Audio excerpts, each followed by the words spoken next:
Eh, ya, misalnya ada yang keluar dari apa? Maaf, keluar dari misalnya harga komoditas ya. Ada yang negara-negara tertentu kekurangan, tapi kita kelebihan dan sebagainya. Ya, ini adalah sesuatu yang kita jadi mengerti kenapa ketika bursa di sana naik, kita tidak selalu naik atau sebaliknya. Itu yang terjadi ya. Sehingga sejak COVID ya, sejak COVID itulah yang terjadi. Saya catat mulai akhir 2019 ya. Itu berbeda sekali. Ya, sehingga apapun sering saya katakan ya bahwa kitalah yang mesti menyesuaikan pasar, bukan pasar yang menyesuaikan kita, gitu kan? Jadi jangan mencoba mendikte apa pasar, wah pokoknya begini deh, saya pasti benar. Nah itu bukan begitu ya. Kita memang harus lihat pasarnya dulu. Pasarnya kok seperti ini ya. Saya itu harus bagaimana? Nah itu adalah konsep ya untuk kita melakukan trading atau investasi. Jadi kita melihat kondisi pasar dan kita sesuaikan ya beri pasar. Nah,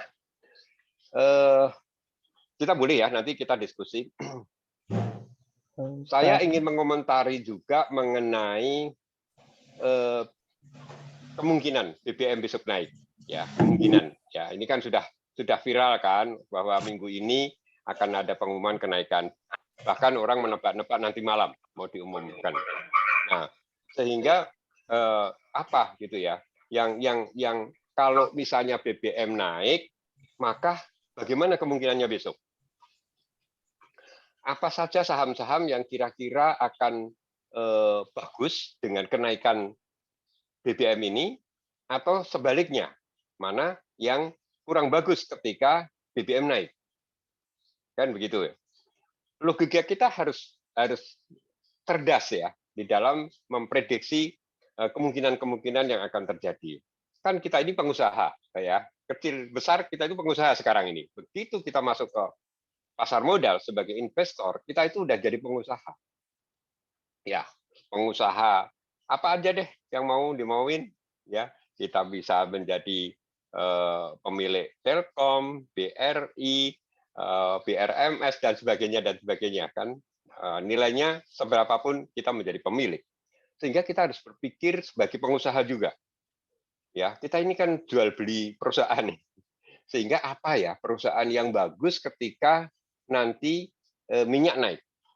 Harga minyak ya. Kalau minyak sih udah naik tinggi ya. Itu dari level 60-70-an sekarang kan udah di atas 90, itu naik udah berapa persen ya. Dan sehingga kenaikan itulah yang menyebabkan subsidi pemerintah itu membengkak gitu kan. Ya gitu udah banyak dibacalah ya di TV-TV, di koran-koran ada 502 triliun untuk subsidi itu. Sehingga setiap kali 1 poin US dollar ya misalnya 92 US dollar per barrel ya untuk naik menjadi 93 itu tambah subsidi itu 5 triliun ya demikian pula kalau turun itu ukurannya sehingga di sini nampaknya pemerintah mengambil kebijakan untuk menaikkan BBM itu. Nah memang kita ini juga sering saya sampaikan sebagai investor saham dan sebagai masyarakat itu kadang berpikir yang berbeda. Ya, jujur.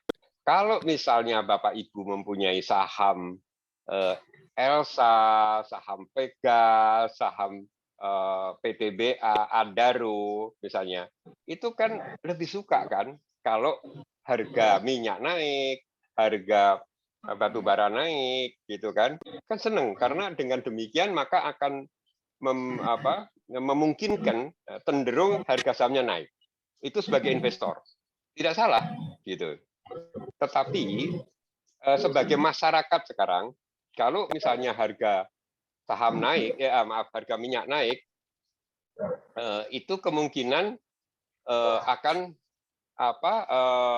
menjadikan inflasi harga-harga barang akan naik itu bisa dipastikan lah ya. Nanti begitu solar naik, bensin naik, itu kan transportasi naik. Transportasi naik akan menaikkan harga barang-barang, ya kan, mereka angkutannya juga naik. Nah, itu akan menyebabkan terjadinya inflasi. Kalau inflasi itu terlalu tinggi, maka ya daya beli masyarakat akan menurun. Itu. Sehingga untuk mengerem inflasi itu salah satu senjata yang dilakukan Bank Indonesia adalah menaikkan suku bunganya kan. Nah, begitu suku bunga naik, nah itu juga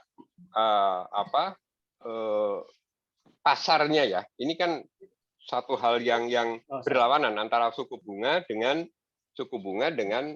harga saham. Ya. Jika suku bunga naik, ini teorinya kan, harga saham akan turun. Ya. Itu demikian. Kenapa kok begitu? Nah, ini maaf ya, mungkin saya bicara agak lebih sederhana. Karena orang akan beralih. Kalau di saham, risikonya cukup tinggi. Ya, sedangkan misalnya katakanlah deposito itu nanti 10%, misalnya, saya 10% risikonya kan relatif kecil. Gitu. Saya pilih deposito aja. Ya, itu jadi ada peralihan antara investasi di saham ke suku bunga. Nah, kita bicara lebih luas, yaitu ketika kenapa sih, ya ini banyak teman-teman pemula itu yang banyak tanya, Pak, hubungannya apa? Kalau Amerika suku bunganya naik kok pada nggak seneng kita, ya.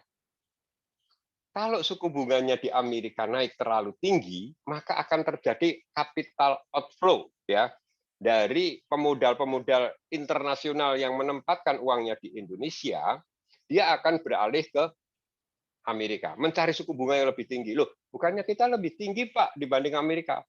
Itu bukan, jadi gini, pertimbangan investor itu suku bunga, besaran suku bunga itu ya, tapi juga risiko. Ya, risiko. Dan juga kalau di sini terus, ya, sedangkan nilai rupiah terhadap dolarnya itu juga melemah terus, kan mereka juga rugi. Ya kan? Sehingga memang ada gap antara suku bunga di luar di Amerika dengan di Indonesia itu memang lebih tinggi di sini ya, tetapi yaitu pertimbangannya nilai mata uangnya kita kan terlalu fluktuatif kan, kita selalu melemah terus gitu ya, tidak konstan gitu ya gitu. Jadi kita selalu kalah dengan US dollar. Nah, kembali kepada saham-sahamnya sih sekarang ya. Saya sih begini, logika saya yang belum tentu benar ya, semua boleh berpendapat. Pabrik-pabrik yang membutuhkan solar, ya, gas, batu bara, itu kalau misalnya minyak naik, nanti itu yang akan berpotensi cenderung negatif. Cenderung ya. Misalnya SMGR, ya itu. Unilever, gitu. Maaf. Mas listrik mati ya? Aduh.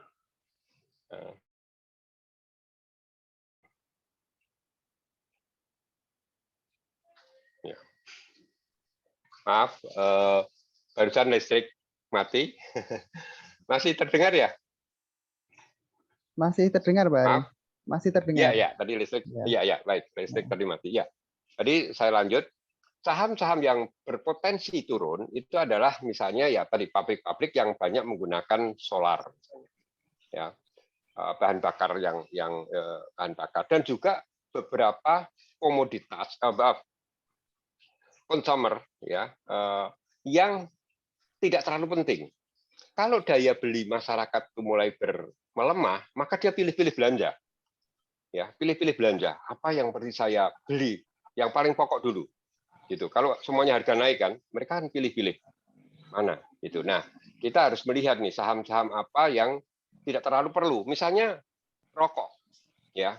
Sekarang ini kan apalagi rokok sudah dibatas-batasin gitu ya. Coba lihat Gudang Garam Sampurna, ya, itu yang dulu menjadi unggulan kita.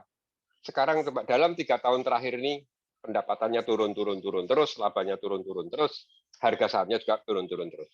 baru kuartal kedua ini saya mengalami dalam kurun waktu 10 tahun terakhir gudang garam rugi. Coba lihat aja. Belum tentu, belum pernah terjadi. Ya. Sekarang kuartal kedua udah rugi dan itu sudah turun terus dalam 4 tahun terakhir. Nah, Sampurna juga, tapi Sampurna masih untung. Ya, masih untung. Nah, tapi terus turun, labanya udah terus turun. Ini yang Bapak Ibu juga perhatikan. Makanya saya tidak pernah lagi merekomendasi Sampurna atau gudang garam gitu kan, karena saya lihat prospeknya kedua perusahaan ini dan perusahaan rokok yang lain itu juga akan cenderung sama. Ya, karena melihat potensi ke depannya kok kurang, masa emasnya rokok itu sudah menurut saya sudah berlalu. Sehingga kita perlu mencari yang lain. Misalnya apa yang terjadi adalah saat ini memang batu bara ya dan komoditas itu kan sedang menjadi satu kebutuhan pokok sejak Ukraina perang dengan Rusia. Itu kan jadi ini kita terbantu. Makanya kadang-kadang itu kita kan lucu, di satu sisi ada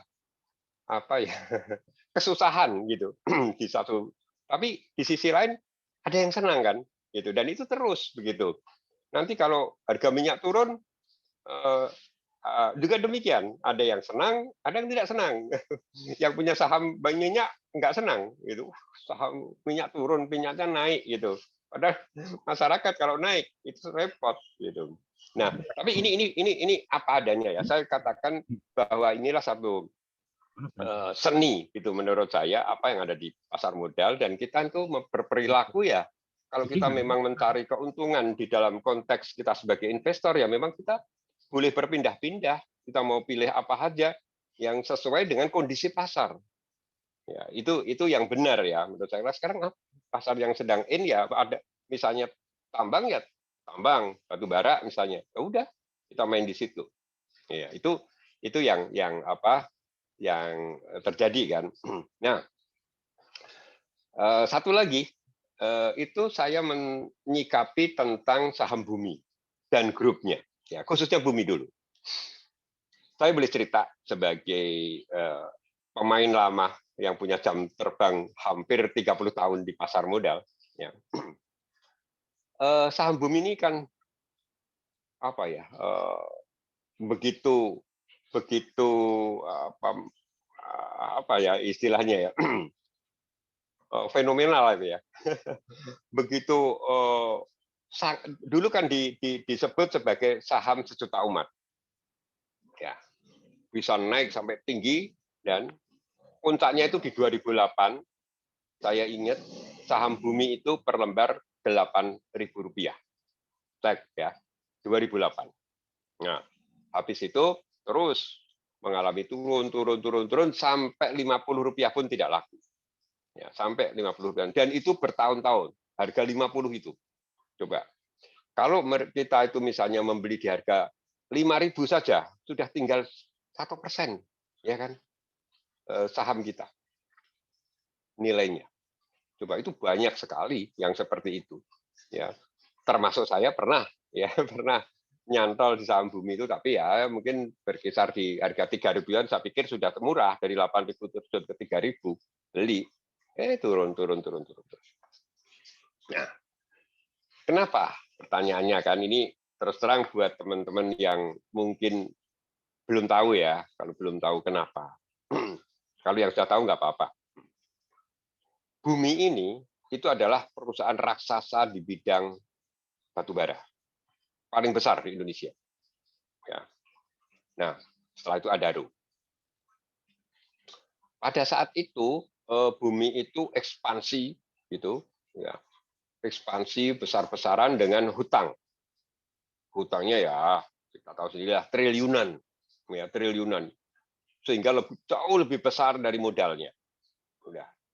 Nah, pada satu titik tertentu karena segala kondisi pasar, harga batu bara dan sebagainya, kemungkinan ya, intinya saya nggak tahu tepatnya, tetapi faktanya harga saham itu Bumi itu tidak bisa mengembalikan hutangnya yang triliunan itu, dan itu lembaga-lembaga besar, ya di dunia. Ketika tidak bisa membayar hutang, maka tergeruslah ya untuk bayar bunga dulu. Tadinya bayar bunga terus, akhirnya nggak bisa bayar bunga. Waktu bayar bunga kan tidak imbang dengan pendapatannya, akhirnya rugi, turun, bahkan setelah itu tidak lagi membayar bunganya, pokoknya pun tidak bisa. Ya, sehingga macet kan, terus bolak-balik, udah terjadi negosiasi nggak pernah berhasil pada saat itu. Ya, tapi ujung-ujungnya nih, saya sekali lagi salut sama desainer siapa di belakang bumi itu, ininya akhirnya terjadi satu kesepakatan. Ya udah, ini kalau saya menjelaskan secara sederhana gini, misalnya nih, saya utang kepada Bapak Ibu, ya utang. Pada saat utang itu saya tidak bisa bayar akhirnya. Terus saya bilang kepada Bapak Ibu kan, ini misalnya saya Bumi ya, Bapak Ibu maaf ya, saya nggak bisa ngutangin lagi, nggak bisa bayar bunga, nggak bisa bayar pokok, gitu. Padahal itu jumlahnya triliunan. Wah, Bapak Ibu pasti panik dong. Waduh, gimana? Kok bisa nggak bayar gitu? Ya udah, gimana lagi nggak bisa bayar? Mau ngapain? Mau dituntut pilot atau mau? Ya silahkan. Saya misalkan gitu. Bapak Ibu tambah repot lagi nih, mempilotkan misalnya, nanti duitnya malah nggak pulang. Kalau kita asetnya dijual, makanya saya selalu katakan, lihat price book value, ya itu adalah untuk mengukur berapa sih harga buku perusahaan itu. Ya kalau itu udah tinggi, ya dan lebih tinggi dari harga sahamnya, maka ketika perusahaan itu dilikuidasi, maka nggak dapat apa-apa. Ya, nah disitulah intinya kami nggak bisa bayar. Nah terjadilah negosiasi ya antara Bapak Ibu dengan saya. Gini aja deh, saya katakan, Bapak Ibu, ini kan daripada Bapak Ibu nggak bisa kembali uangnya karena kondisi saya seperti ini, tapi ini perusahaan lihat nih masih jalan, masih punya kandungan batu bara. Gimana kalau perusahaan itu biar tetap jalan, agar nanti uang Bapak Ibu itu bisa kembali. Ceritanya kan begitu nih, sederhananya. Ya. Nah, itu caranya gimana? Gitu. Bapak Ibu tanya, ya caranya gini, utang-utang Bapak itu, ya, yang tadinya utang dagang, utang apa, saya ganti menjadi obligasi. Ya, obligasi. Obligasi itu sama surat utang. Tadinya Bapak Ibu itu bentuk utangnya mungkin utang dagang, utang apa ya, biasa ngutangin saya ngambil barang dari Bapak Ibu, tapi nggak bayar dulu, gitu kan. Tapi lama-lama macet, gitu. Nah, sekarang saya ganti obligasi. Namanya obligasi wajib konversi. OWK. Oke, utangnya Bapak Ibu misalnya ada yang 100, ada yang 50, ada yang 500. Nih, saya tukar obligasi, pegang obligasi. Obligasi ini nanti akan mendapatkan bunga. Gitu. Ya, pada satu saat bunganya kecil, tapi Bapak Ibu lebih safe, ya. Jadi bedanya utang biasa sama obligasi itu begini. Kalau Bapak Ibu pegang obligasi, itu kalau terjadi likuidasi, maka akan diutamakan. Ya, diutamakan lebih dulu. Itu. Tapi kalau utang biasa itu grade-nya di bawah. Ya. Tidak berperikatan itu. Kalau obligasi itu lebih kuat dasar hukumnya. Nah, itu bedanya ya. Sehingga Bapak Ibu kita tukar obligasi. Nah, obligasi itu pun obligasi yang wajib konversi. Artinya begini, utang Bapak Ibu itu nanti akan ditukar menjadi saham saya. Gitu. Ya, Bapak Ibu misalnya jalan nih 2 tahun pegang obligasi. Habis 2 tahun Bapak Ibu tukar ke saham. Jadi tadinya utangnya saya ganti saham. Artinya Bapak Ibu menjadi pemilik bumi juga. Gitu. Utangnya lunas, ya kan? Utangnya lunas. Tapi Bapak Ibu saya kasih saham. Dari sini maka saya mengeluarkan saham baru lagi. Saya cetak saham baru lagi, saya kasihkan Bapak Ibu untuk pegangan. Nah, dari sini berarti saham bumi itu jadi banyak banget kan? mungkin terbanyak sebursa ini, miliatan, ya. Jadi banyak sekali. Sehingga dan itu dihargai Rp80. Rp80, ya. Oke. Jadi Bapak Ibu itu mempunyai saham seharga itu. Nah, sekarang saya bilang lagi, udah Bapak Ibu, ini nanti kalau sama-sama kita memiliki saham bumi, maka nanti kalau saham bumi kinerjanya bagus terus, karena saya nggak perlu bayarin bunga, karena Bapak Ibu sudah memiliki saya sama-sama, kita besarkan saham bumi ini menjadi lebih besar. Nah, akhirnya utang Bapak Ibu kan lunas, gitu kan? Yang dulu nggak bisa terbayar, akhirnya lunas. Itulah logik sekali, ya kan? Logik sekali. Itulah yang dilakukan bumi, Pak. Sehingga bumi itu dalam kurun waktu 3 bulan terakhir, ya, sudah naik 138%. Ya, mana ada bisnis seperti itu. Nah, kecuali ya yang kita khawatirkan nih, saya harus balance menjelaskan. Kecuali Bapak Ibu yang sudah punya sahamnya itu berpikir lain. Wah, mumpung sekarang saya punya saham, dulu saya nagih saja nggak bisa. Sekarang saya ada saham, tak jual saja sahamnya. Udah saya dulu punya tagihan 100, kalau tak jual sekarang misalnya cuma 60, nggak masalah. Tapi kan uang saya balik, daripada dulu nggak balik. Nah, kalau para tadi ya, kreditur ya istilahnya, itu melakukan seperti itu semua, ya saham bumi akan anjlok Rp50 lagi kali. Ya, kalau bareng-bareng dijual lagi loh. Ya, ini yang seperti itu. Jadi ada potensi bagus, ada resiko juga untuk saham bumi ya. Ini yang saya sampaikan ke Bapak Ibu. Saya nggak bisa menebak nanti ke arah, malah lebih cenderung ke arah mana, gitu ya. Tapi apalagi teman-teman yang sudah trauma dulu, yang tahu beli 8.000, beli 4.000, 3.000, hancur menjadi 50, ada yang sudah alergi dengan saham bumi ini. Nah, terdiknya lagi, ya saya sebutkan terdiknya lagi, si bumi nggak tahu siapa di balik itu, pinternya luar biasa. Bagaimana mereka bisa mempengaruhi secara psikologi saham bumi ini, ya demikian digoyang ke naik turun, yang bisa menarik investor retail yang tadinya sudah nggak mau menjadi mau lagi. Percaya itu, ya. Saya juga termasuk, ya, saya akuin. Saya itu sudah bilang, saya nggak mau rekomendasi bumi lah, udah sering ketipu, gitu ya. Tapi melihat polanya, melihat ini, ya, nyoba 1.000 lot, nyobalah, gitu. Itu ya begitu, itu saya aja begitu, ya. Tapi saya pokoknya nggak mau lama-lama. Begitu set naik 5 poin jual, ya. Tunggu turun lagi, saya mau beli lagi, enggak, jual lagi. Jadi itu untuk trading aja, ya.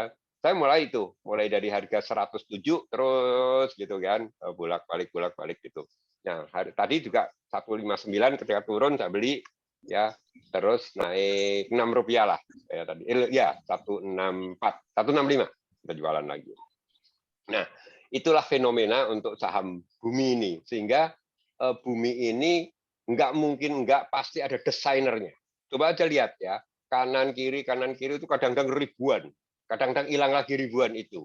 Ya, itulah cara mereka mempengaruhi pasar. Ya, tidak salah, mereka itu melakukan secara rule, secara aturan. Jadi nggak bisa bursa, kamu kok begini caranya, nggak bisa. Ya, teman-teman nanti kalau sudah mendalami jurus bandarmologi juga mungkin akan melakukan hal yang sama, ya.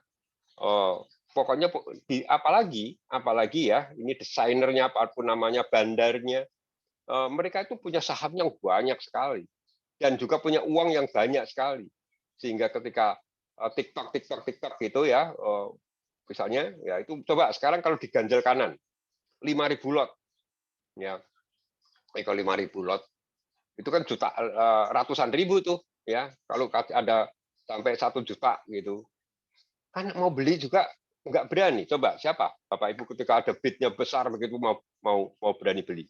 Nggak berani. Ya, tapi nanti tiba-tiba hilang, terus ada yang beli lagi mereka. Itu kan mereka lihat ketika mereka memasang offer gede, ya, offer gede, kan yang punya saham itu takut nggak naik, dia jualan di bawah, jualan di bawahnya. Nah itu akan ditampung oleh mereka, set gitu. Nanti setelah mereka jual banyak, di withdraw itu pasangan yang besar itu, nah udah besar naik gitu kan, dan sebaliknya.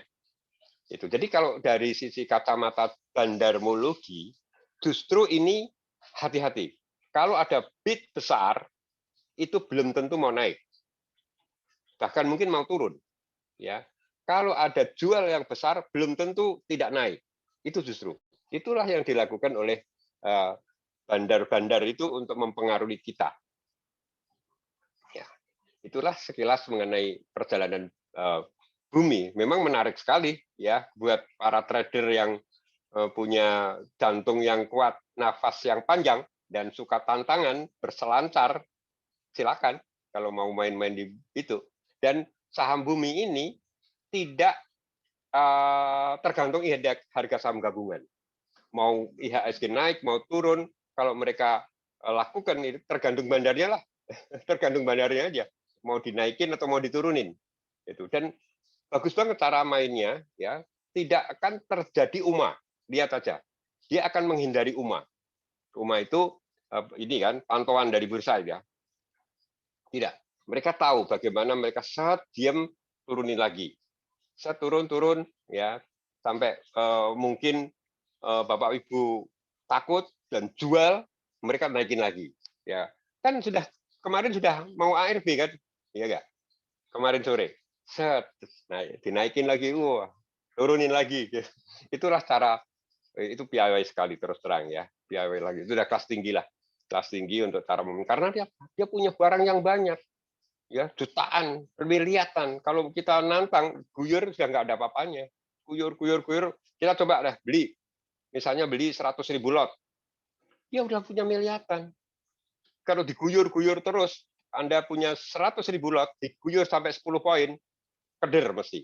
Akhirnya waduh, nanti daripada saya turun terus saya jual. Nah, begitu cut loss mereka ambil. Itulah yang menurut saya kemungkinan terjadi seperti itu.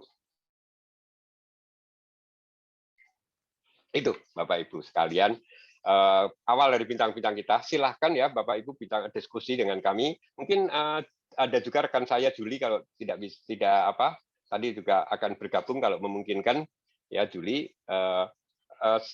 Mungkin ada Pak Doni atau Pak Aven ya, Riki yang hadir. Masih belum ada Pak Ari. Tadi sempat Bu Mai belum ada. sempat masuk tapi keluar. Oh Bu Mai ya nggak apa-apa. Ya nggak apa-apa. Ya intinya itu. Mari Bapak Ibu sekalian silahkan kalau ada yang ditanyakan berkisar tentang dengan MNC ini atau kita masuk ke materi-materi itu ya. Dan oh ya sebelum lupa. Bapak Ibu itu akan tetap dilayani oleh sales yang sama ya ketika di BNI Sekuritas. Jadi misalnya biasa sama Tuti ya Pak Tuti, sama Ani ya sama Ani, Riki sama ya yang lain akan kembali ya mulai besok Senin itu yang tadinya semua sales itu yang tadinya baru Riki sama Nana itu akan kembali ke sales masing-masing karena mulai tanggal 1 September sales kami ada Tuti, Pak Muji ya, Pak Muji masih agak nanti, tapi ada Tuti, Ina, Ani, Resa, Riki, Mas Heri ya yang sudah bergabung ya. Nanti tinggal di Pak Muji sebagai BM dan Bayu yang akan menyusul belakangan. Ya, jadi Bapak Ibu nggak usah ragu, ada teman-teman ya bisa komunikasi dan kalau ada apa-apa silahkan juga langsung ke saya. Saya welcome buat nasabah kapan saja Bapak Ibu menghubungi saya akan saya terima. Begitu kira-kira ini untuk ulasan awal ya supaya menarik untuk teman-teman silahkan kalau ada pertanyaan kita diskusi bersama. Monggo saya buka ya langsung boleh ya Riki ya. Ya kalau boleh, kita bisa tahu wajahnya syukur kalau paling tidak suaranya lah. Ya. Silakan Bapak Ibu. Dari mana mulai dulu? Atau WA atau apa? Pakai chat juga boleh. Izin Pak Hari. Ya, ini Pak Ya. Omek dari. Mas Omek, ya. Ya. Selamat sore, assalamualaikum Ya. Mas Omek. Waalaikumsalam Ya. warahmatullahi wabarakatuh. Iya Pak Hari, izin tanya Pak Hari. Itu kan tadi Pak Hari ulasannya mengenai bumi Pak. Kalau saudara kembarnya tanda kutip BRMS gimana Pak? Oh ya. BRMS ya. BRMS itu masih afiliasi dengan bumi.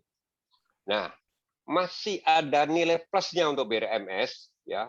Itu karena ada investor baru ya, grupnya Salim itu ikut Mas, udah ikut masuk di BRMS. Jadi satu konglomerat yang yang udah kita kenal prestasinya itu masuk juga di BRMS. Ya. Juga dengan adanya pengendali baru, ya kita lihat kan pengendalinya siapa yang masuk. Oh, pengendalinya memang pengusaha yang lebih baik ya, yang sudah tidak diragukan lagi lah, banyak bisnisnya yang sudah berhasil. Nah, itu akan nilai plusnya di BRMS di situ. Ya. Dan BRMS dari sisi proyeksi-proyeksi ya yang kami tahu adalah mereka sedang membangun peralatan-peralatan untuk ekspansi yang nantinya itu bisa menjadi dari 500 ton menjadi 4.000 ya. Itu luar biasa dan itu akan dilakukan tahun 2023. Sehingga ini memang belum, tapi itu perencanaan itu sudah dipublish ya, dipublish expose mereka. Sehingga kita melihatnya ke depan. Kalau itu memang berhasil, rasanya BMRS itu akan menjadi satu perusahaan yang sangat potensial sekali. Ini dari sudut pandang saya ya, bahwa sekarang pernah di 290 diturunkan, dinaikkan, itu adalah ya biasa. Di pasar kan ada orang yang, waduh saya belum dapat banyak nih, mau turunin dulu lah supaya orang jualan nanti saya ambil lagi di bawah, itu biasa. Tetapi paling tidak perusahaannya menjadi solid. Ya, dulu sama 50 perak ya, tapi sekarang udah naik tinggi banget kan BRMS itu, bahkan lebih tinggi dari bumi secara presentasi. Ada ininya Mas, itu juga ya. Nanti kemungkinan juga itu ada saham Dewa.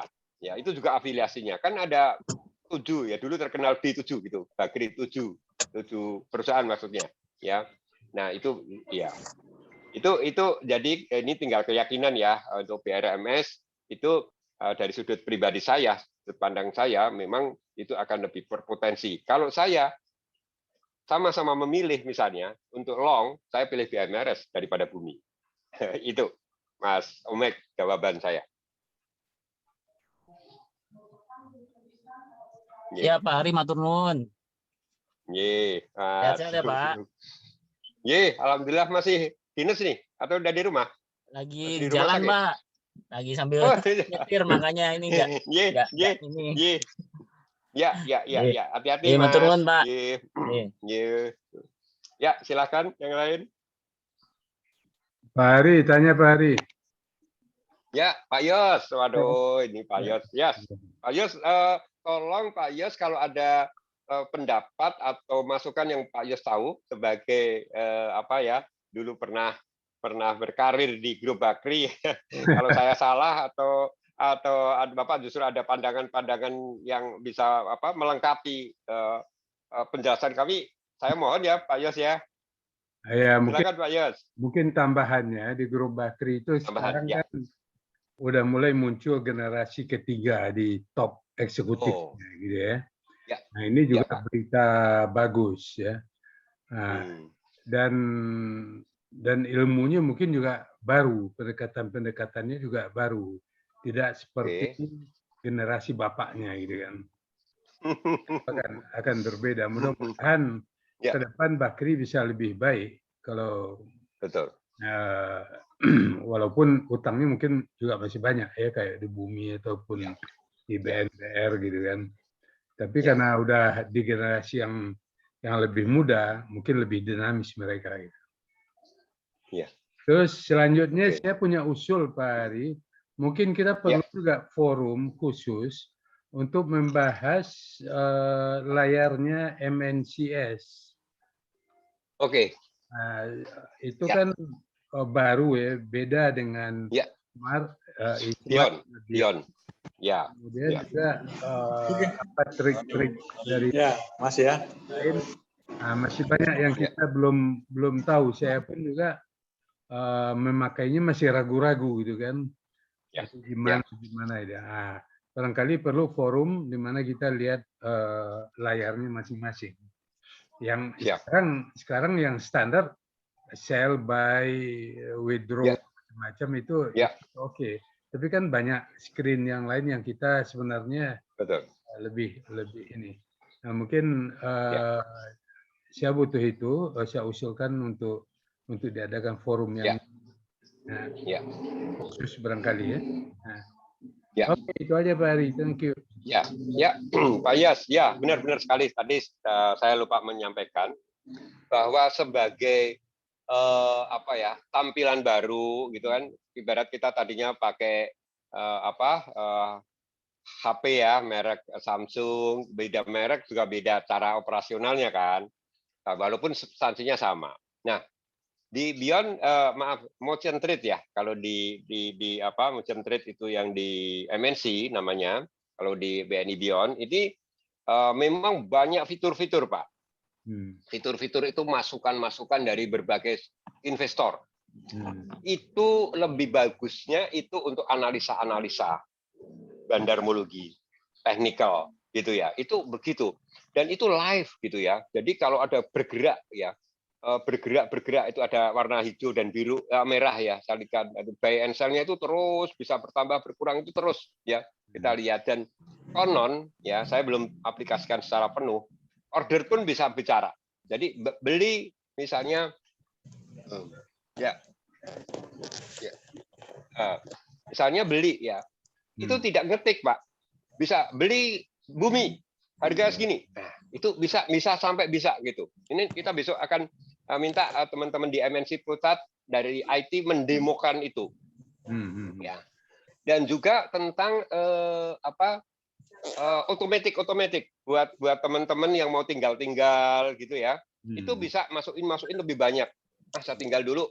Pokoknya kalau harganya nanti misalnya bumi itu menjadi katakanlah sampai 200, saya mau jualan gitu ya. Sekarang nggak usah pasang dulu, nanti kalau dipasang kelihatan nanti ada yang jual segini. Itu bisa diumpetin.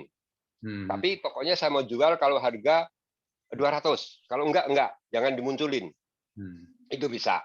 Ya. Atau sebaliknya, ini gayanya Pak Tatang ya. Kalau naik segini saya malah beli. Ya. Kalau sekarang murah saya nggak mau beli. Itu justru. Nah, itu juga ada begitu. Kalau naik segini, ya. Nah, itu beli. Nah, itu banyak, Pak. Tapi terima kasih Pak Yos. Saya akan usulkan sekali lagi walaupun waktu itu pernah ya, tapi waktunya memang sore-sore agak mepet, tapi waktu itu juga diusulkan oleh bagian IT-nya, yuk kita demo saat live, saat berjalan, sehingga saya bisa mendemokan ketika kondisinya sedang live. Nah, itu juga bahkan pernah diusulkan oleh teman-teman MNC Pusat. Ya, nah, ini akan presentasi MNC yang lalu, saya kurang nangkap, terlalu cepat dan juga terlalu cepat. Betul, gitu ya. Nah, terlalu cepat, jadi mungkin banyak yang kelewat gitu ya, nggak bisa nangkap. Nah, gini Pak Yos, ini sekarang saya tugaskan sales saya, Pak. Sales saya ini harus belajar dulu ya sampai memahami, baru kita yang ngajarin Bapak Ibu. Nah, mungkin karena kita sudah familiar, terus mungkin cara menjelaskannya juga kami bisa karena tahu ya, oh begini harus begini. Nanti saya akan memandu, Pak. Mungkin kalau saya bicara, saya akan lebih ngerti ya bagaimana ritme daripada kepada Bapak Ibu dengan bahasa yang sederhana, tapi saya tahu maksudnya sih seperti ini. Nanti yang mengaplikasikan apakah Riki atau Reza ya atau Bayu nanti yang tapi teman-teman ini sedang mendalami memang Pak, sedang mendalami ini apa tuh. Ada 35 menu kalau tidak salah itu. Banyak banget gitu. Nah, ini akan gantian kita akan sampaikan secara bertahap saja, Pak. Jadi kita akan menguasai menu-menu yang mulai penting dulu, buy, sell, withdraw, amin, melihat portfolio, Itu dulu ya. Itu buat pemula-pemula bisa standar sama, baru menginjak kita ke yang tadi yang harus otomatis apa. Itu ya saya kira itu kan yang dimaksud Pak Yos ya. Ya betul Pak. Tidak hanya Pak Yos Pak, banyak sekali tadi Pak Jamil, Pak siapa nih ya, mohon maaf nih yang sepuh-sepuh ini kan, waduh nggak cepet kan, seperti anak-anak muda main game cepet banget itu penyesuaiannya. Tapi seperti kita juga termasuk saya Pak, lambat banget cara belajarnya. Gaptek lah. Yang sepuh-sepuhnya kadang-kadang layar ditinggalin, kemudian nanti balik lagi dengan ini. Betul. Dengan ya Pak Yos. Ya. Nah, jangan sampai kita ketinggalan kereta gitu kan. Betul Pak. Ya Pak. Walaupun apapun umur kita Pak, semangat pokoknya. Ya di sini nih salah satu yang saya suka ya Pak Jamil juga ya Pak. Jangan merasa sepuh sendiri Pak. Ini ada Pak Yos ya, ada Pak Tatang, ada banyaklah yang ini yang sepuh-sepuh yang udah 65 ke atas. Itu jadi kita menjadi teman-teman Pak Jamil ya, Pak Yos ini beliau berkarir di grup Bakri cukup lama ya. Beliau orang mesin, lulus tahun 74 ya, angkatan ya 74 ya Pak Yos ya. Ya, jadi kita 74 tuh masuk ya Pak. Iya, 74 masuk ya, ya. Luarnya 80 masuk ya. Ya, nah itu kalau zaman dulu itu biasa Pak, 6 tahun di perguruan tinggi, sekarang sih katanya 3,5 udah lulus. Ya, tapi dulu biasa. Gitu. Nah, itu ya, terima kasih Pak Yos. Jadi Pak Yos banyak tahu tentang Bakri. Tadi beliau mengatakan bahwa sekarang generasinya udah generasi baru, anak-anaknya lah ya, anak-anaknya Bakri. Atau generasi ketiga ya Pak, kalau dari bapaknya Pak Abu Rizal gitu ya, itu kan. Nah, karena ya mungkin lulusan ya orang pintar-pintar, orang kaya-kaya, belajarnya pasti di luar semua lah ya, dan moga-moga dengan dipegang anak-anak muda yang cerdas-cerdas ini, Saham Bumi dan grupnya ya, itu akan lebih baik lagi. Nah, itu ujungnya ininya kan di Bumi nih, induknya ya, yang paling dikenal gitu. Nah, nanti akan berpengaruh itu ke Dewa, mungkin sampai BNBR ya, BRMS, energi apa, UNSB gitu kan, ada LT itu ya. Ini akan kemudian kemungkinan ya, kemungkinan akan ke sana. Ya. Oke, terima kasih Pak Yos. Oke, silakan Bapak Ibu yang lain. Pak Hari ada pertanyaan Pak Hari? Ya. Ada pertanyaan dari chat dari Pak Daniel Arta bertanya. Ya, Mas Daniel ya. Mengenai inflasi, apakah kenaikan inflasi akan sejalan dengan properti, Pak Ari? Seperti itu. Ya, inflasi ya. Inflasi itu apapun akan terkena, ya sektor apapun. Ya karena itu daya beli kan menjadi berkurang. Ya kalau seperti inflasi lebih tinggi, ya orang mau beli rumah juga nunda dulu kan. Ya apalagi kalau suku bunganya naik. Kalau suku bunganya naik, suku bunga kredit naik, mau ngambil kredit kredit perumahan kan juga sama, mereka naik. Intinya begitu dia naikin itu suku bunga naik, maka orang yang mau kredit kan direm, ya direm gitu. Nah itu kecuali bank-bank itu mau marginnya dikurangi. Ya kadang-kadang bank itu kan marginnya besar ya, dengan katakanlah sekarang tabungan berapa? 2%. Ya kredit 12%, 10% mereka dapat. Ya kan?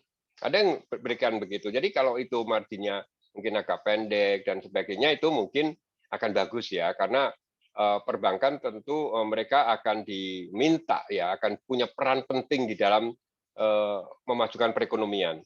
Maka saya ukur bursa ini, saya lihat dulu ya, sering saya katakan kalau 4 bank besar, BNI, BRI, Bank Mandiri, BCA itu core naik semua, ya itu saya optimis, ya IHSG akan naik dan itu akan berpengaruh ke saham-saham yang lain. Jadi 4 bank itu menjadi tolak ukur. Kalau turun ya mungkin bisa turun. Hari ini lumayan, ya saya lihat BRI ujung-ujungnya mulai jam sekitar 2:30 langsung gap naik terus. BCA juga, Mandiri juga.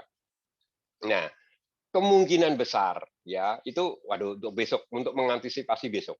Tetapi saya juga tidak janji nih, ketika nanti malam misalnya BBM naik, itu apakah IHSG masih cukup mampu untuk bertahan? Ya, tadi kan minus sudah sampai berapa persen? Ujungnya sore kan naik, ya, hijau kan?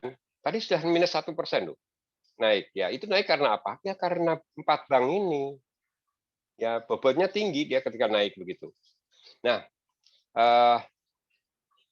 kemungkinan besar sih kalau saya sih mungkin besok ya, artinya saham-saham minyak ya dan batu bara masih inilah, masih cenderung untuk menguat sih kalau itu. Tapi kalau properti memang agak berat ya, Mas Daniel ya. Menurut saya kalau misalnya terjadi inflasi, terjadi kenaikan suku bunga itu cukup berat untuk properti. Oke, itu. Silakan yang lain. Pak Lukas mungkin? Ada ya, Pak Pak Hipta. Pak siapa? Pak Hipta nih Bari, open mic. Oh, Pak Hipta, ya. Ya, Mas Hipta, silakan.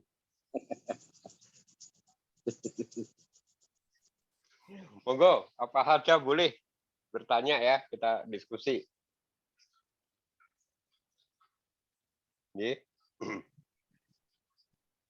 Bu Nimas mungkin, Bu Indah, Pak Jatmiko mungkin ada Pak Jatmiko. Ya, silakan Mas. Ini sama Mas Hipta. Iya betul Pak Hipta. Tapi sebenarnya ini sih Pak. Enggak, ya. Oke, ada yang chat lagi? Diskusinya bebas Oke, Pak sambil ya. menunggu. Ya, topiknya bebas, mau tanya apa saja ya. Mumpung ada waktu ya, dan kita sama-sama berkomitmen untuk, saya pokoknya menyediakan waktu untuk edukasi. Jadi ini kesempatan untuk bertanya bebas, nggak usah malu-malu. Apa saja ditanyain, karena belum tentu yang lain juga tahu, gitu kan. Mungkin kadang ragu-ragu, saya tanya begini gimana ya. Enggak ada yang perlu di malu-maluin, gitu ya. Saya akan justru, makanya kan saya selalu sederhana dulu. Jadi mulai yang paling sederhana. Silahkan ya. Nah, sambil menunggu pertanyaan, kalau ada pertanyaan langsung ya, Rik ya, saya di-cut. Jadi sambil menunggu teman-teman. Sekarang dari fasilitas-fasilitas yang ada di MNC, ya, di MNC. Itu di MNC itu misalnya ini buat para trader-trader nih, ya, limit ordernya itu lebih bagus. Kalau misalnya dulu kita waktu di BNI Sekuritas itu punya uang 100 cash bisa belinya sampai 200. Tapi kalau di MNC kalau Bapak Ibu punya cash 100 bisa beli sampai 300. Itu ya, Riki ya? Betul. Iya, betul, Pak. Ya, betul. Jadi 1:3. Itu ya. Jadi kalau misalnya nih Bapak Ibu wah mantep nih. Mau ada saham tertentu yang pengen wah ini bagus nih, misalnya nih mantep muli, itu bisa full hari itu ya, trade gitu, lebih artinya beli sahamnya lebih banyak ya. Nah sore-sore begitu naik jual lagi. Nah itu yang ada di MNC itu fasilitas limit itu lebih banyak ya diberikan kepada kita. Terus saham 1:2 ya, misalnya punya 100 sampai 200 gitu ya. Itu yang dilakukan oleh apa yang disampaikan oleh diberikan MNC kepada kita ya. Dan Bapak Ibu bisa misalnya limitnya kurang ya, limitnya kurang. Wah, saya kurang, Pak. Saya punya ini mau ngincer saham tertentu nih. Kok cuma 1:3, Pak? Mbok saya ditambah, Pak. Misalnya minta 1 banding lebih dari 3 gitu ya. Nah, nanti kami akan usulkan kepada direksi, dan direksi akan melihat dulu. Misalnya oh yang usulin Pak Hari nih. Berarti Pak Hari udah percaya nih sama nasabah tersebut. Nah, itu akan menjadikan pertimbangan direksi. Kalau itu kurang ya tadi ya limitnya 1:3 masih kurang, Bapak mau lebih besar lagi, dilihat jaminannya cukup, itu bisa dilakukan. Itu dari MNC ya. Jadi kita bisa kalau mau one day trading, pagi jual sore, atau justru beli sore jualan pagi, ya itu bunganya sama, ya kena bunganya sama 0,1% sehari, ya itu sama. Itu Bapak Ibu yang bisa diberikan ya MNC, dan MNC itu sering kasih apa ya bonus-bonus ya, bonus-bonus. Misalnya waktu kemarin kita kehabisan ya, buka rekening akan diundi akan mendapatkan voucher 100.000. Oh, langsung sorry, bukan ini ya, langsung. Waktu itu pernah langsung ya dapat langsung ya, apa itu voucher dari apa? Shopee, Shopee ya? Dari Shopee, ya kan lumayan, buka rekening dapat itu. Terus ada berbagai lah, sering dilakukan, ada momen-momen tertentu itu ada bonus-bonus buat nasabah ya. Mungkin nasabah tertentu yang mempunyai transaksi sekian dalam sebulan juga akan diberikan berbagai hadiah-hadiah ya. Itu sering dilakukan oleh MNC. Silakan, ada pertanyaan, Rick? Ada, Pak Ari. Ini dari Pak Daniel lagi. Beliau bertanya untuk ada yang bilang bahwa ketika orang yang cuan dari komoditas pada beralih pindah ke beli properti, itu gimana ya Pak Ari? Ada dari mana ke mana? Dari misalnya nih ada orang yang cuan, yang untung dari komoditas. Terus pada beralih pindah beli properti, itu seperti apa Pak Ari? Ya, itu swing ya. Jadi biasa. Itu justru saya anjurkan, tapi saya nggak menyebut itu ke properti atau apa ya. Tetapi beralih dari saham satu ke saham yang lain itu model. Itu pernah saya tulis kan di media suatu saat ya, dulu ya. Jadi saya menyampaikan seandainya saya jadi pedagang, saya menjadi pedagang musiman. Itu lebih bagus. Musim durian saya jual durian, ya. Musim musim rambutan saya jualan rambutan, ya. Itu begitu. Jadi saya lihat musim aja. Kalau misalnya ini lagi rame ya udah, itu juga nggak salah buat trader ya. Jadi soal komoditas mau beralih ke properti dan sebagainya ya itu silakan ya. Ya memang properti itu mungkin nilai ya, dari nilai tanahnya ya, ketika terjadi inflasi mungkin akan terjadi kenaikan begitu ya. Tetapi dari sisi yang lain saya melihat orang mungkin akan mengurangi kredit ya, kecuali kalau dia beli cash ya, beli cash. Nah, kalau kredit itu pasti akan berkurang lah. Itu gaya-gaya trading ini dari sektor satu ke sektor yang lain ini memang saya anjurkan begitu. Ada memang tidak bisa ya kita samakan gitu setiap karakter orang. Ada orang yang sukanya saham itu saja. Ada. Udah saya nggak usah banyak-banyak, saya 5 saham aja. Pokoknya saya niteni, kalau begini turun, saya akan beli. Ini naik lagi saya beli. Saya udah tahu karena saya udah kenal misalnya dengan 5 saham itu, ya itu akan lebih kenal jiwanya saham itu, karakternya saham itu. Sehingga dengan pola memahami karakter saham itu, saya lebih enjoy. Itu ada loh, ya. Udah, pokoknya saya hanya main ya misalnya Pak Gustaf ya. P1, BCA gitu kan. BMRS gitu. Ya, itu 5 aja. Ya nanti kalau mau ganti ya udah pokoknya harus 5 ya supaya gampang dimonitor.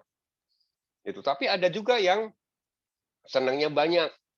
Udah si A nyuruh rekomen beli ini, beli sana beli ya, terus sehingga sahamnya itu banyak banget ya. Tetapi sejujurnya kita semakin banyak yang saham jenisnya itu semakin susah untuk memonitornya kan, konsennya itu. Nah, makanya kalau saya main bandarmologi saya nggak bisa banyak-banyak. Karena apa? Nanti ya kalau kita live ya, itu saya hanya melototin beberapa saham di monitor saya. Karena saya harus monitor 10, saya nggak mampu. Saya hanya monitor 4 saja. Udah gerakan 4 saham ini gimana? Ya, Windro amen, atau dia cara belinya itu gimana? Mungkin beli 1000 lot 1 tik, ya. Tapi beli 1000 lot beberapa kali. Oh iya, di MNC juga ada ya fasilitas itu ya. Misalnya Bapak Ibu mau beli saham 1000 lot, kan bisa tinggal klik, 1000 lot, dapat 1000, ya. Atau 1000 ini Bapak pecah-pecah, walaupun satu kali klik nanti dapatnya bisa acak, ya. Misalnya dibikin 10 terus, jadi pokoknya totalnya 1000. Atau acak, jadi ada 5, 2, 1, 2, 4, 5, 1, gitu ya. Nah, yang penting 1000. Nah, ini juga bisa dilakukan. Ada menunya itu. Apa sih manfaatnya? Ya itulah gaya bandarmologi. Ya. Bandar itu kalau beli kan lihat bolak-balik itu. Saat kalau dia ini apa tujuannya? Adalah untuk mempengaruhi retail. Kalau itu saham sering muncul di monitor, maka retail akan lebih tertarik. Kenapa sih kok ramai sekali saham ini? Nah, akhirnya dia monitor, beli nggak ya? Oh, kok ramai. Nah, itulah cara bandar mempengaruhi retail. Nah, ini bisa. Tidak hanya bandar, sekarang kita fasilitasi. Kalau Bapak Ibu nanti mau jadi bandar, boleh ya dengan fasilitas seperti itu. Itu ya. Ini kelebihan-kelebihan di dalam online-nya MNC. Ya, kalau dulu waktu di Beyond nggak bisa. Yang bisa itu sales-nya yang melakukan. Tapi ini langsung Bapak Ibu bisa melakukan itu. Dan itu silahkan nanti dicoba-coba. Oke, ada tanya lagi? Ada, Pak. Silakan ya Bapak Ibu ya. Yeah. Ada banyak ini monggo pertanyaannya yang di kolom chat. Ya, silakan.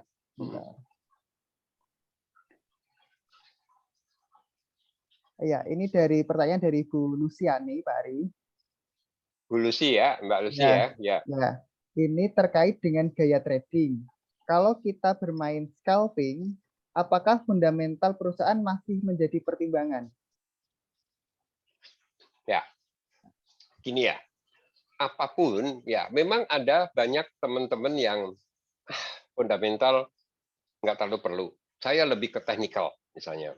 Udahlah teknikal itu seperti ini. Bandarmologi, teknikal nggak perlu pakai fundamental. Bisa. Karena kita hanya melihat gerakan, ya kan? Gerakan harga saham itu mau pakai chart atau pakai pengamatan langsung. Bahkan kalau bandarmologi dulu kita liatin juga siapa yang melakukan transaksi. Nah, sekarang ditutup ya. Hanya bisa dilihat kalau sudah terjadi transaksi. Nah, tapi ya sekali lagi nih, saya sebagai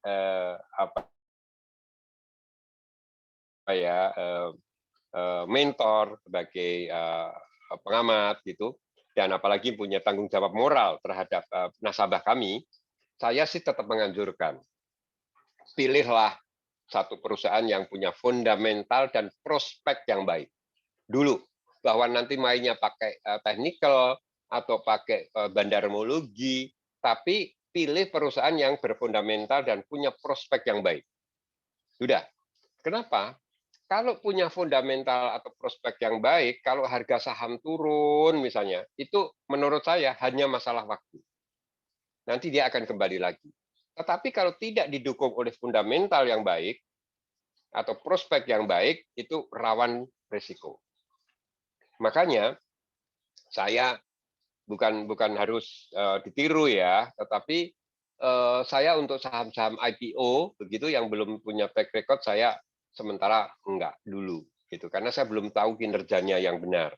Ya, nah ini saya tadi katakan antara fundamental dan prospek itu sedikit berbeda ya. Fundamental itu apa yang sudah terjadi, ya. Apa yang sudah terjadi dimuat di dalam laporan keuangan, terus kita hitung price to value, EPS dan sebagainya. Tetapi prospek itu lihat ke depan. Perusahaan itu mau seperti apa toh? Ya, perusahaan itu mau seperti apa? Ya. Bisa jadi fundamentalnya sekarang jelek, tapi prospeknya bagus. Ya. Ada juga sebaliknya, yang fundamentalnya tidak bagus, ya. Kebalikan ya, tadi kan fundamentalnya jelek, prospeknya bagus. Ya, atau fundamentalnya bagus, prospeknya jelek. Ada kan perusahaan-perusahaan yang seperti itu. Seperti itu. Kalau kita membaca dulu ya, waktu saya pernah bicara mengenai rokok, saya udah membaca nih prospeknya akan, aduh, masa emasnya rokok udah habis nih kayaknya, udah mulai turun-turun. Karena apa? Ya konsumsinya rokok, kenaikan cukainya dinaikin dan semuanya, intinya apa? Itu membatasi perokok. Nah, akhirnya penjualan rokok turun. Nah, itu prospeknya ya, dulu bagus menjadi tidak bagus. Kan ada kan? Ya. Itu seperti itu. Ada yang jelek tapi prospeknya bagus. Ya, nah ini kita lihat, makanya itu bisa dilihat dari mana? Di laporan keuangan juga ya. Itu misalnya nih yang paling saya suka, kalau kita lihat dari laporan keuangan yang tadinya rugi jadi laba, itu yang paling suka saya. Kalau saya melihat perusahaan yang kayak gitu, misalnya Rick Tender, ya saya udah sebut-sebut ya, itu wah itu bagus. Dulu merah, sekarang mulai plus, gitu ya. Nah, saya mulai geli kan, waktu itu mulai harga 600-an berapa ya, tapi hari ini habis. Udah nggak kuat nahan untung. Ya udah selesai lah, tadi 800 sampai 775 udah selesai. Udah, nanti nunggu turun lagi. Karena udah naiknya udah tinggi. Nah, dan itu nggak bisa banyak kan, karena sahamnya sedikit. Misalnya seperti itu. Jadi kita melihat prospek. Nanti satu waktu, saya akan bicara bersama Pak Hasan Zain Mahmud, yang juga salah satu mentor kami, adalah akan bicara tentang prospek perusahaan.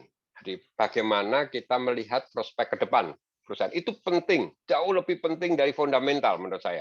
Ya, karena kita melihat, ya misalnya tadi contoh BRMS, biasa-biasa aja dulu, ya. Tapi begitu ada pengendali baru masuk, ya direksinya diganti, ya ada orangnya grup Sari masuk, wah terus naik. Itu kan karena ada sesuatu yang baru, sehingga akan menciptakan orang keyakinan prospeknya perusahaan itu akan jadi bagus. Jadi menurut saya gitu Mbak Lucy. Jadi silahkan ya mau technical, mau pakai apa aja, tapi fundamental menurut saya tetap penting dipelajari. Oke, lanjut. Ya, ada lagi. Baik. Ada lagi Pak Ari. Ini dari Mas Dimyat. Mbak Lucy apa nih? Ya? Kadang melihat rekomendasi. Ya. Apa tadi Mbak? Ya, ini Pak Dimyati. Ya, yang di atas dulu Pak Ari ya. Ya, silakan. Ya, ini mengenai saham IPO Pak Ari, yang mau IPO itu saham kodenya COAL, COAL. Itu di sektor batubara Pak Ari. Ya. Saat ini masih masa offering saham COAL ini. Ya. Tanggal 12 sampai tanggal 22 Agustus lalu tuh masa offering, kemudian book building-nya itu tanggal 31 Agustus sampai 5 September besok. Nah, ini Bu Dimyati pengen lihat nih prospek saham IPO batubara COAL ini. Mas Dimyati nih, Mas Dimyati, bukan Mbak ya, Mas Dimyati ya? Mas Dimyati. Iya, Mas Dimyati. Ya, Mas Dimyati suka sekali membeli saham IPO. Ya. Tadi saya harus minta maaf ya, untuk sementara ini karena saya belum tertarik dengan IPO, saya kan tidak pernah merekomendasi saham IPO, dan kejelekan saya tidak melihat, karena saya tidak tertarik dengan saham IPO, saya tidak mempelajari prospektusnya. Itu Mas Dimyati. Jadi mohon maaf, nanti mungkin bisa dibaca-baca dari prospektusnya ya. Kenapa? Pertanyaannya sekarang, kok Pak Hari nggak mau saham IPO? Saya ini sudah berkali-kali mengikuti proses IPO, ya.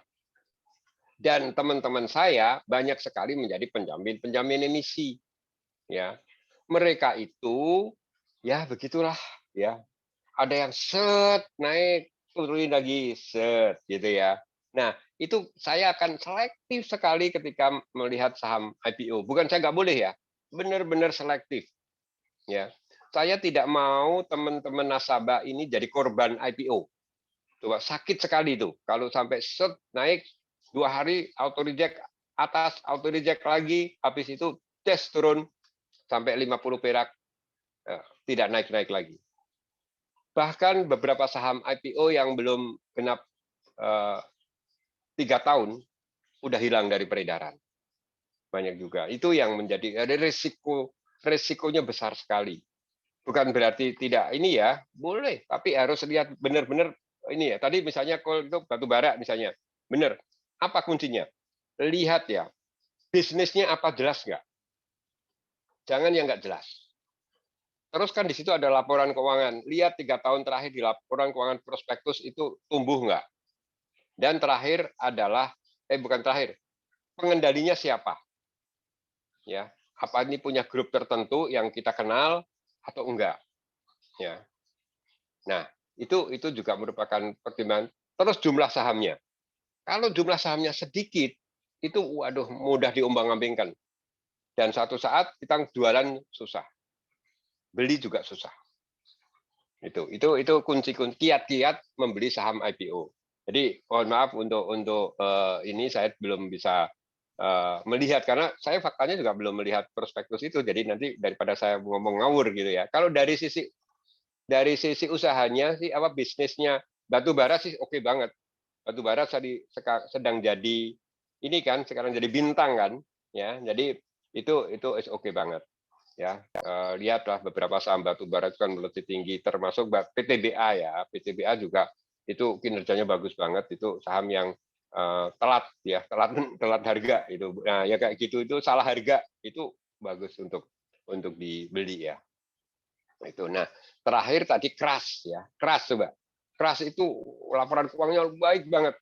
Sahamnya tapi nggak naik-naik. Tadi hari ini naik kan luar biasa. Itu didukung apa? Fundamental. Ya. Setelah diberitakan tadi pagi-pagi kan saya sudah share kan, ada berita tentang Kras. Saya pun beli dan tapi ya sekali lagi saya juga punya kelemahan, tidak kuat untung. Beli di harga 422 apa ya, Ricky ya. Baru naik berapa poin? 4 poin kali ya, udah jualan lagi. Yang ada itu ada 432 aja. Ya udah padahal tutupnya 450 lebih kan ya. Coba kalau tadi tahan. Coba ya. Tapi ya itulah udah manusiawi. Nggak perlu di gelo gitu ya. Kalau udah naik ya udah itu rezeki orang gitu ya. Daripada kita naik-naik nggak jual, mintanya lebih tinggi tapi akhirnya drop lagi, wah itu lebih menyakitkan. Ya, tidur nanti terbayang-bayang terus nggak bisa tidur. Ya, silakan lagi. Ya, Pak Hari, ini ada pertanyaan lagi dari Mas Afif. Beliau bertanya, Pak Hari beri kami Mas Afif ya. beritahu kami tentang window dressing. Biasanya emiten apa aja yang menarik? Oke. Window dressing itu memang ya macam-macam ya. Window dressing itu adalah suatu upaya untuk menaikkan harga saham khususnya pada bulan-bulan atau pada bulan-bulan laporan. Misalnya akhir bulan. Seperti tadi kan. Coba aja. Tadi akhir indeks dari merah ke plus ke hijau. Itu juga mungkin salah satu window dressing di akhir bulan. Apa sih tujuannya? Kalau itu adalah menaikkan posisi harga saham supaya nilai portfolionya bagus. Contohnya reksadana. Misalnya saya reksadana. Saya mengelola uang Bapak Ibu semuanya. Ya. Kalau nanti saya kan melaporkan setiap akhir bulan posisi portfolionya Bapak Ibu ini. Ini ya nilai reksadananya. Kalau harganya naik, kan di harga pasarnya naik, nanti laporannya itu naik. Dan itu pas akhir bulan, walaupun besok tanggal 1 misalnya turun lagi. Tapi pas tanggal akhir bulan, harga saham itu naik. Nah, naiknya itu bisa saja dalam tanda kutip dibikin yang namanya window dressing tadi. Terus pokoknya BRI tarik, BCA tarik, karena di portfolionya banyak. Ya, itu supaya apa? Di dalam laporan bisa bagus. Maaf. Nah, itulah window dressing ya. Apa saja itu bisa, terutama ya saham-saham blue chip. Karena apa? Kalau saham blue chip tadi seperti bank-bank ini, banyak reksadana itu yang punya kan. Banyak institusi-institusi yang punya saham itu. Sehingga tadilah akhirnya dinaikkan semua gitu. Dan biasanya para reksadana yang mempunyai portfolio. Bukan berarti yang kecil nggak bisa ya, tetapi biasanya itu blue chip itu yang ditarik-tarik ke atas karena kalau sahamnya naik, IHSG naik, bursa juga senang. Ya prestasi, wah, harga ininya indeks target kita per 31 Agustus ini. Nah, nanti akan terjadi lagi lebih agresif lagi itu 30 September. Kenapa? Karena itu pas akhir semester ketiga. Kuartal ketiga. Karena Agustus kan enggak, cuma akhir bulan. Tapi nanti per 30 September, wah itu rame lagi tuh. Dan nanti akhir Desember ujungnya. Itu Mas Afif mengenai window dressing ya. Gitu. Silahkan. Baik, Pak Ari. Ini ada pertanyaan lebih lanjut dari Bu Emi mengenai prospek saham TINS. Oke, TIN. Ya. Ya, Bu Emi, selamat malam ya, Bu Emi ya. TINS ya. Ini kan sama ya, mereka adalah saham properti komoditas kan, di mana harga timahnya sendiri udah pernah mengalami naik cukup tinggi ya. Klimaksnya itu pernah mencapai di atas 2000 kan timah itu. Ya beruntun terus turun lagi dan sekarang lagi mulai ya ada pernah turun sampai 1260 ya kira-kira di akhir Juli. Nah, ini sekarang udah mulai naik lagi ke 1495. Kalau dilihat dari sayang laporan keuangannya belum keluar ya, Bu. Tapi dari kuartal pertama di Maret itu kan naik tinggi lah dari Rp1 ke Rp81. Nah, ini kita tunggu-tunggu aneka tambang, timah biasanya nanti laporan keuangannya barengan itu sama-sama BUMN ya. Tapi dari sisi price earning ratio-nya ini menarik sekali, Bu. Karena mereka masih di bawah 10, cuma 4 ya, 4,63 loh. Itu dividennya bisa gede itu nanti ya. Ini kan EPS-nya itu kan 81 untuk kuartal pertama. Itu kalau disetahunkan EPS-nya itu 323. Itu bisa 100% dari laba per saham tahun 2021. Ya. Dan biasanya dia akan membayar dividen itu sekitar 35% lah ya. 35% dari total laba. Ya, ini timah. Ya, saya kira timah cukup menarik ya untuk dari sisi fundamentalnya. Kita tunggu aja, Bu. Kalau menurut saya ditunggu sampai laporan keuangannya keluar dulu ya. Saya nggak tahu. Intinya begini. Kalau membandingkan laporan keuangan yang tumbuh itu bandingkan dengan periode yang sama tahun lalu dan juga periode dari bulan terakhir. Misalnya begini, dari tahun ini kalau ini kan 81 ini ya, 81 dibandingkan Rp1 tahun lalu, 81. Nah, kalau nanti kuartal 2 ini bisa lebih tinggi lagi dari 35 tahun lalu, itu kuartal kedua Juni itu 35 ya, Rp35. Kalau nanti keluar laporan keuangan EPS-nya bisa lebih tinggi dari 35 misalnya, dan lebih tinggi dari 81, wah itu super. Cari yang seperti itu. Jadi secara paralel, horizontal dan paralel itu vertikal dan horizontal ya, itu naik semua. Itu adalah pilihan yang bagus untuk fundamental. Dan kalau saya tadi katakan adalah dari saham yang rugi menjadi untung. Lihat ya, Rick Tender itu ya. Itu kan begitu ya. Jadi ada kenaikan dari labanya dari minus ke plus gitu ya. Itu yang juga saya suka lah seperti itu. Jadi timah itu kira-kira ya kalau bisa kembali ke arah 2000 sih oke ya Bu ya. Itu pernah dialamin kita karena timah itu di dalam tadi ya, kalau dia dari price earning ratio-nya ya, tapi dari sisi kenaikan itu kan dari awal tahun baru naik 2% ya, 2,75%. Ya. Kalau dibandingkan saya sih lebih cenderung melihatnya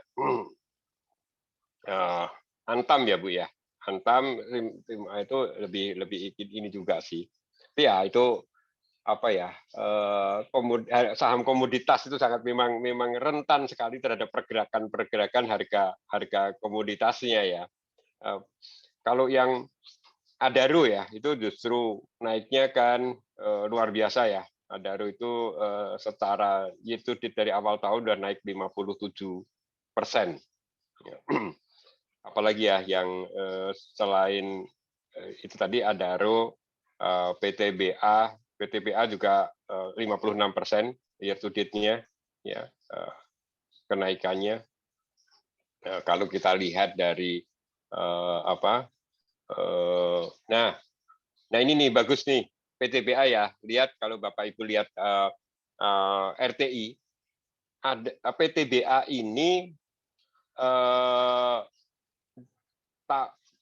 laba per saham kuartal 1 198 ya.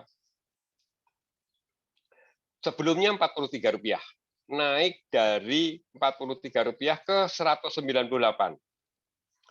Kuartal kedua ini naik lagi per sahamnya 337. Ya, padahal tahun lalu cuma 111 di kuartal 3. Nah, yang ini yang saya maksud. Perusahaan yang kayak gini nih yang potensi secara fundamental ya, itu bagus ya. Nah, itu jadi secara horizontal, vertikal itu mengalami kenaikan. Makanya kemarin ya PTBA naik tinggi. Nah, hari ini memang koreksi ya, koreksi wajar kalau menurut saya. Kalau sudah naik tinggi gitu ya, rame-rame ya kita jual pada take profit itu ya biasa ya. Hari ini turun 2% ya. Tadi pagi kita juga bincang-bincang sama Bu Emi mengenai saham bumi ya Bu Emi ya.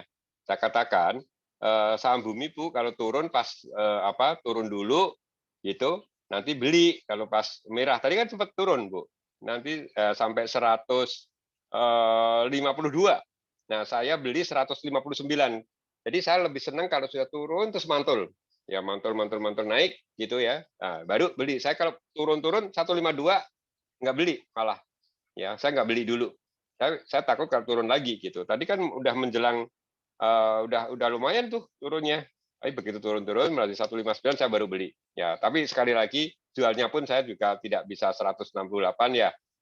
164 lah sudah saya jual ya. Pokoknya saya kalau untung buat saham bumi ya satu hari cukup lah ya. Itu. Nah, tadi satu lagi saya MLPL ya. Multipolar. Ya, multipolar ini juga ya dia grup inilah grupnya Lipo ya.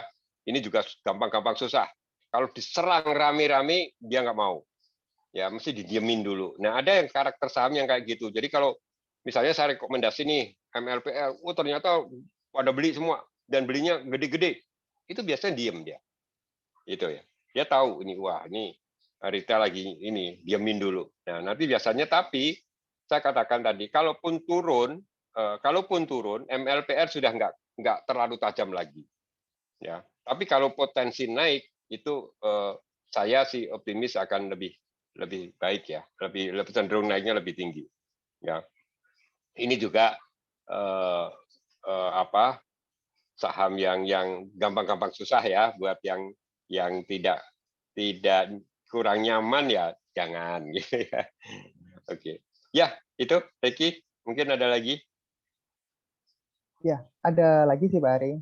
Ini Ya. tadi Pak Daniel, Pak Dino juga bertanya lagi nih mengenai saham Goto. Prospek saham Goto itu seperti apa ya Pak Ari?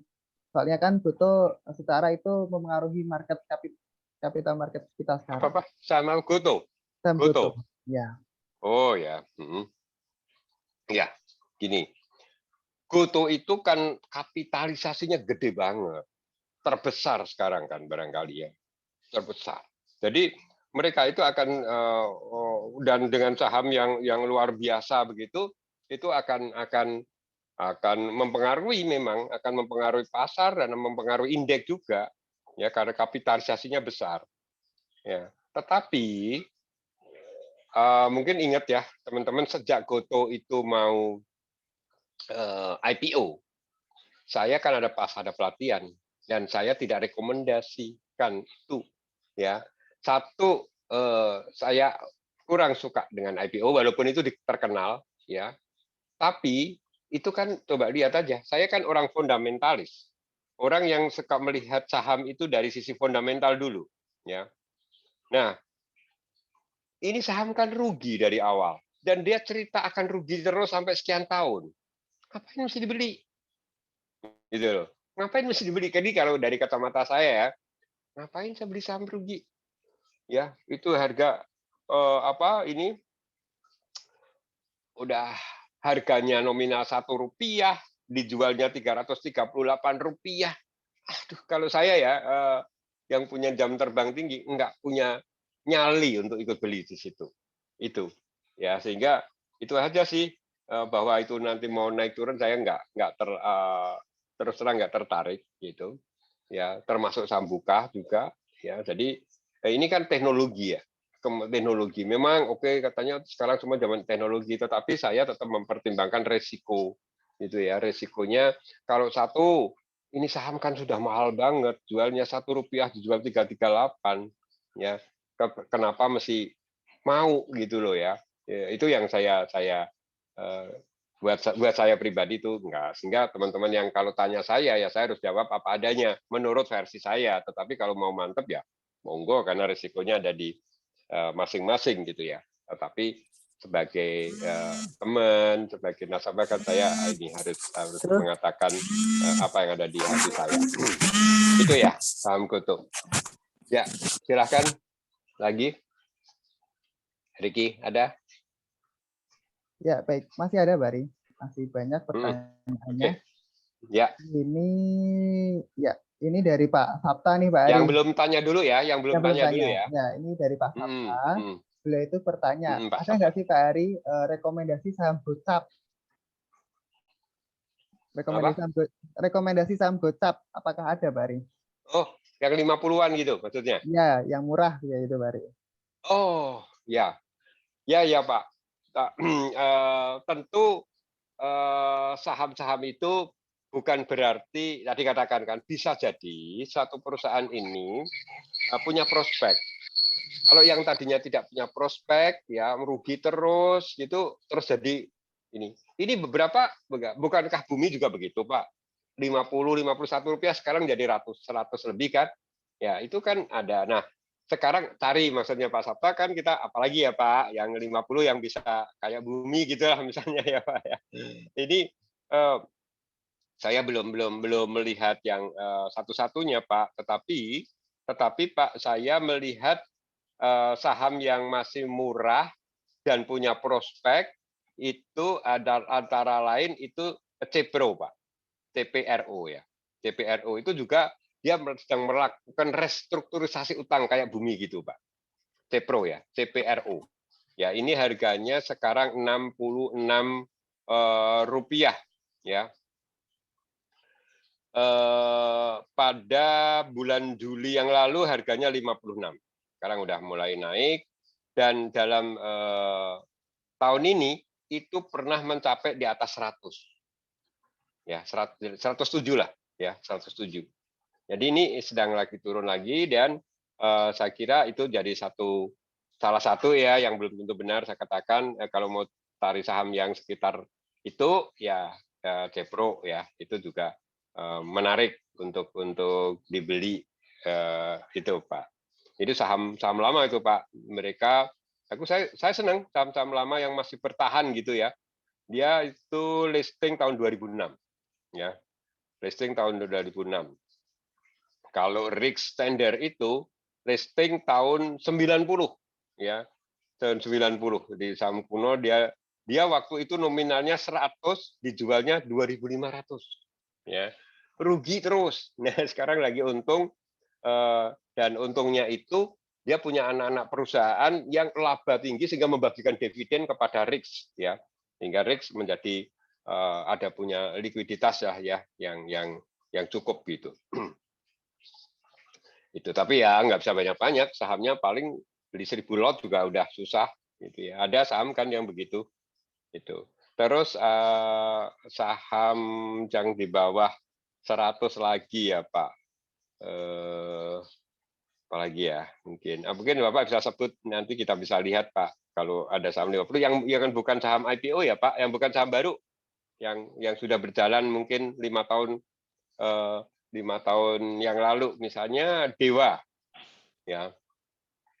Nah Dewa ini Pak, bulan April yang lalu tuh masih Rp49 Dewa, itu juga grupnya Bumi ya. Sekarang udah Rp80, itu berarti dalam kurun waktu 3 bulan udah naik 50,94%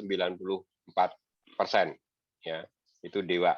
Dan ini kalau nanti misalnya Bumi itu eksis terus, itu mungkin ya. Tapi sekali lagi, yang saham-saham kayak gini itu saya ya jangan dipegang lama-lama lah, buat trading aja. Tapi kalau buat lama-lama kok saya nggak sampai hati ya untuk merekomendasi gitu ya. Karena apa? Masih rugi juga Pak. Ini ya laporan kuartal 1 minus Rp2, kuartal kedua minus Rp3.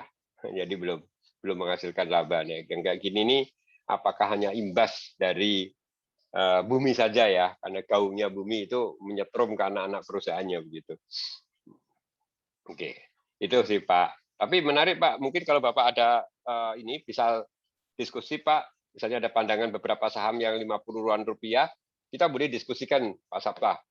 Saya akan berusaha melihatnya tentang prospeknya ya. Karena kalau Rp50 itu bisa benar-benar prospektif, kita ketemu, wah itu menjadi benar-benar emas ya. Itu benar-benar emas. Akan tinggi sekali keuntungan kita. Ya, silakan Ricky. Ya, ini hampir jam 9 Bari ya. Ya, makanya kita pilih saya jawab secara tepat dulu, bisa next kita akan sambung.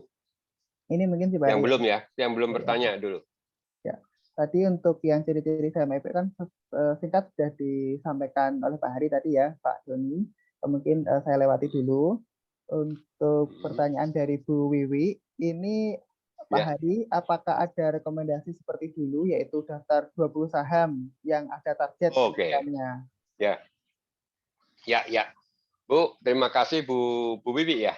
Bu Wiwi, betul. Ya Bu, sangat senang sekali. Saya terus terang dalam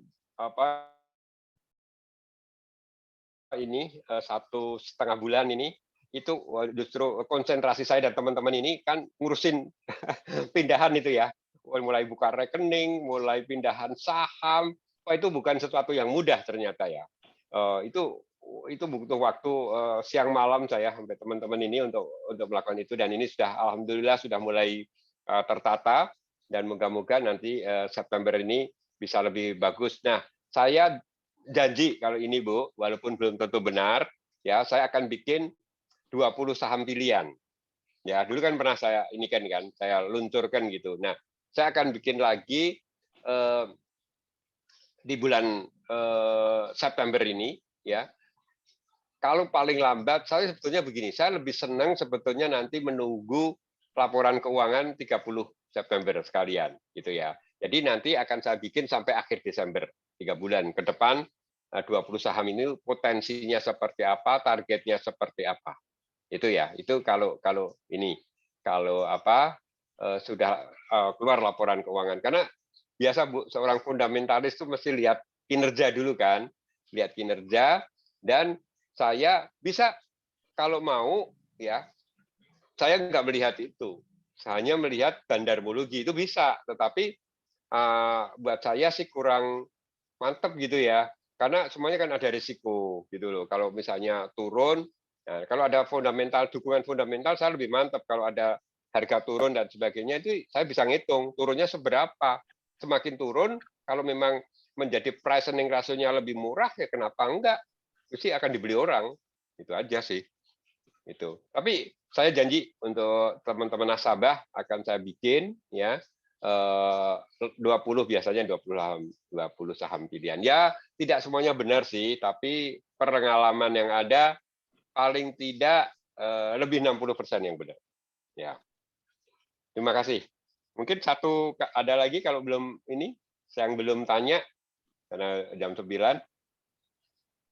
Sudah cukup sih Pak Ari sebetulnya. Cukup ya? Ya. Cukup. Boleh nanti yang belum di WA kan saya lihat ya.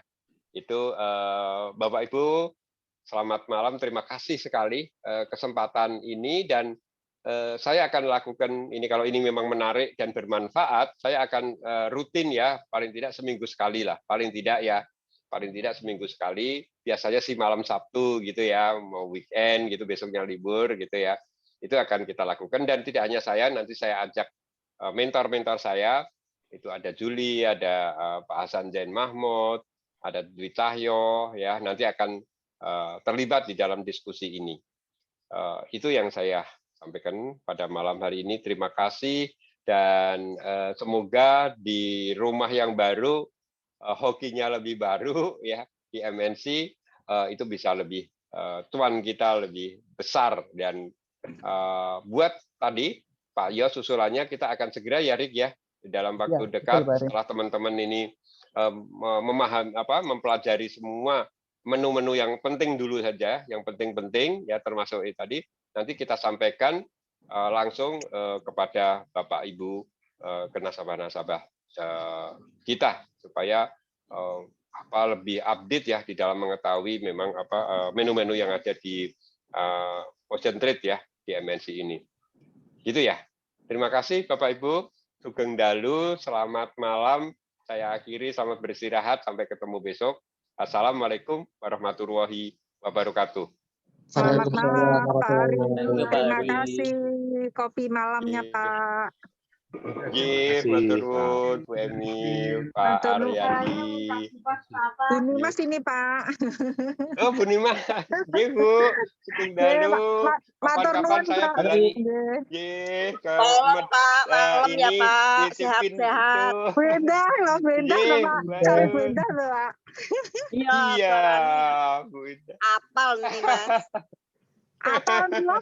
Ya Bu Ida, selamat malam loh Bu Ida. Aduh, semua teman-teman yang baik yang next pasti insya Allah ya kita ketemu kalau situasinya sudah memungkinkan kita bikin outlook ya, outlook bersama. Ya kita kumpul di mana nanti di satu kota. Gitu. Matur nuwun sekali lagi, selamat beristirahat. Malam Pak Edi, terima kasih. Baik Pak Samuel. Terima kasih Pak Hari dan tim MNC Semarang. Sama-sama Bu Emi. Matur nuwun Bu Emi. Jangan sungkan ya Bu. Boleh kalau pagi-pagi saya seger Bu. Kalau Ibu nelpon, Ibu WA, saya akan respon cepat itu. Habis subuhan tuh saya nganggur-nganggur seger. Iya, terima kasih. Selamat istirahat. Iya Bu.